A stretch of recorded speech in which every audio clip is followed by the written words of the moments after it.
Hey everybody, thanks for checking out Sports Concepts. In this video, we'll be looking at how the NFL playoffs work. And for a lot of people who are new to football or the NFL, the playoffs can be somewhat confusing or intimidating in terms of the complexities. But to be honest, it's actually a pretty simple concept if you understand how things work. So let's start right at the top. So you have two conferences in the NFL. You have the AFC and the NFC. And if you care to know what those two things stand for, it's the American Football Conference and the National Football Conference. And each of these conferences have four divisions. As you can see, they have the AFC North, South, East, and West, and the NFC North, South, East, and West. And each of these divisions has four teams in them. If you do the math, there's 32 teams in the NFL, two conferences, four divisions per conference, four teams per division. So let's look at all eight of these divisions as a whole. As you can see, this is a general snapshot. Every team in the NFL based on which division they are in. So at the top here, you can see the AFC North, South, East, and West. And running along the bottom, you've got the NFC North, South, East, and West. So let's take a closer look now at the AFC South. I just picked this division at random. The Tennessee Titans, Jacksonville Jaguars, Indianapolis Colts, and Houston Texans all make up this division. Now, let's get back to how you get into the playoffs, how you make the playoffs. So basically, you have to finish as the best team, win-loss wise, in your division. So this is how the AFC South shook out last year. The Texans obviously took number one, the first seed, because they finished with 12 wins and 4 losses. The Indianapolis Colts had a very good year, 11-5, but it wasn't good enough to win the division because the Houston Texans won the division with the best record. 11-5, they finished in second, and then Tennessee and Jacksonville finished third and fourth with pretty brutal records, as you can see, 6-10, and Jacksonville 2-14. So yeah, they had no shot of making the playoffs. It seemed from the beginning of the season. So since the Houston Texans finished with the best record in their division, 12 and 4, number one team, they get to go to the playoffs. Let's apply that same logic now to every other division in the NFL. And this is what you get. You get 8 division winners. So in the AFC, you have the Baltimore Ravens, the Houston Texans, the New England Patriots, and the Denver Broncos, each winning their division. And in the NFC, you have the Green Bay Packers, you have the Atlanta Falcons, Washington Redskins, and San Francisco 49ers, each winning their division. So these 8 teams here get to go to the playoffs. But there's going to be an additional 4 teams joining them. But wait a second, I thought only division winners get to go to the playoffs. Well, yes, but you also have what's called wild card winners. So what's a wild card winner? A wild card winner is the two best. What it means is you're one of two of the best second place teams in your conference. So if you go back to the NFC South, or rather, I'm sorry, the AFC South, you can see the Indianapolis Colts did not win their division. They finished second, but the 11-5 record that they had as a second place team was the best second place record in the AFC last year.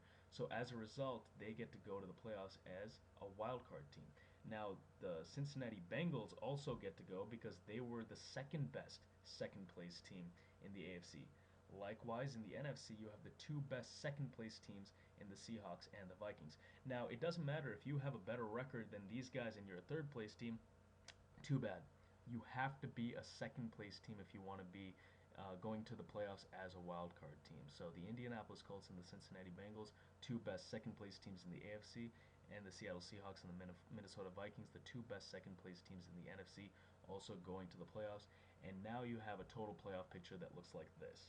In the AFC, you have 6 teams. In the NFC, you have 6 teams, all ranked by how they finish. Now, keep in mind that the top 4 teams are all divisional winners. And it's important to note, now, I want you to look at the AFC here. As you can see, the Baltimore Ravens finished fourth, and the Indianapolis Colts finished fifth.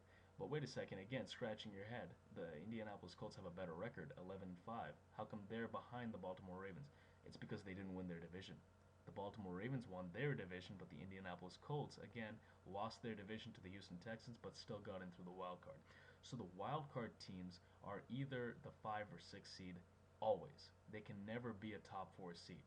So that's why the Indianapolis Colts are actually lower ranked than the Baltimore Ravens. And if you look over at the NFC, the same thing is going on here with the Seahawks at number 5 below the Washington Redskins, who are 10-6. So that's kind of the tough part about being a wild card team. You can either be a 5 or 6 seed depending on how you do against the other wild card team in terms of your record. So you have your 6 playoff teams per conference here, 12 total, and they go on to now the first round of the NFL playoffs, which is called Wild Card Weekend. So during Wild Card Weekend, what happens is the top two seeds, so in this case the Denver Broncos, the New England Patriots, the Atlanta Falcons, and the San Francisco 49ers, they all get a free pass to the next round. It's called a first round bye. And that's one of the perks of being one of the top two seeds. So we can go ahead and remove them. So they don't have to play this round. They automatically will go to the next round, and they'll be waiting for the winners from this round. And depending on who wins, they'll be facing different teams.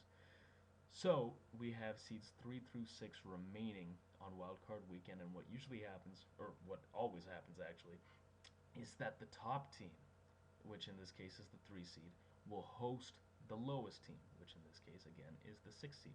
So you'll have the Houston Texans hosting the Cincinnati Bengals, like that, and then you'll have the 4 seed will host the 5 seed. So you have the highest remaining seed hosting the lowest remaining seed, and then the second highest remaining seed hosting the second lowest remaining seed. So 3 hosts 6, 4 hosts 5. These are the matchups you get if you can follow that. And then they play the games. And this was what happened during the playoffs. The Houston Texans knocked off the Bengals. The Baltimore Ravens knocked off the Colts. The Packers beat the Vikings. And the Seahawks beat the Redskins. So these 4 teams that won on Wild Card Weekend now get to advance to the next round, which is called the divisional round, where the other teams that already advanced through the first round bye are waiting for them. Now, in the same way as before, the highest seed will host the lowest seed. So as you can see now in the AFC, who's the highest seeds? The Denver Broncos at number 1. And the lowest seed, the Baltimore Ravens. Just like that, the Baltimore Ravens, being the lower seed, has to go to the Denver Broncos and play in Mile High Stadium. And in the same way now, the second highest seed, which is the New England Patriots, hosts the second lowest remaining seed, which is the Houston Texans. So apply that same logic to the NFC, and you've got the number 5 Seahawks going to the number 1 Atlanta Falcons, and you've got the number 3 Green Bay Packers going to the number 2 San Francisco 49ers. So let's take a look at the results from the divisional round. As you can see, wow, the Baltimore Ravens upset the Denver Broncos at home in Mile High Stadium. One of the best playoff games I think I've ever seen in my life, by the way. Double overtime. I don't think I've ever seen that. New England Patriots win at home against the Houston Texans. The Atlanta Falcons beat the Seahawks, and the San Francisco 49ers beat the Packers. So now you have these 4 teams, the Ravens, the Patriots, the Falcons, and the 49ers, all advancing to the conference championship, often called the AFC Championship game and the NFC Championship game. So it's important to note that the winner of this game for each of these conferences gets to go to the Super Bowl.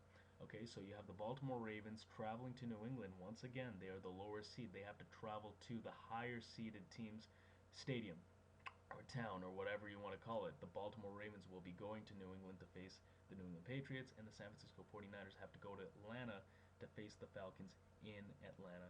And this is what happened.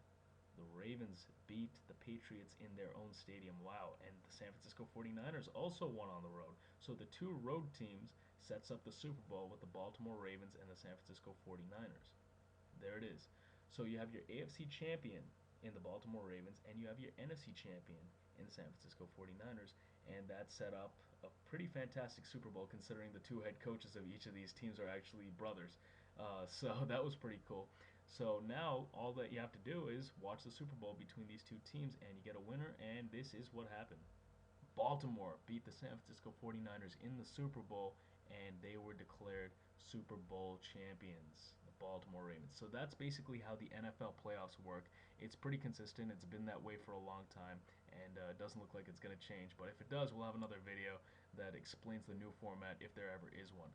So thanks for checking out Sports Concepts. This was the NFL playoffs, and subscribe to our videos. We have a lot more concepts across other sports that we can throw at you guys. Thanks a lot.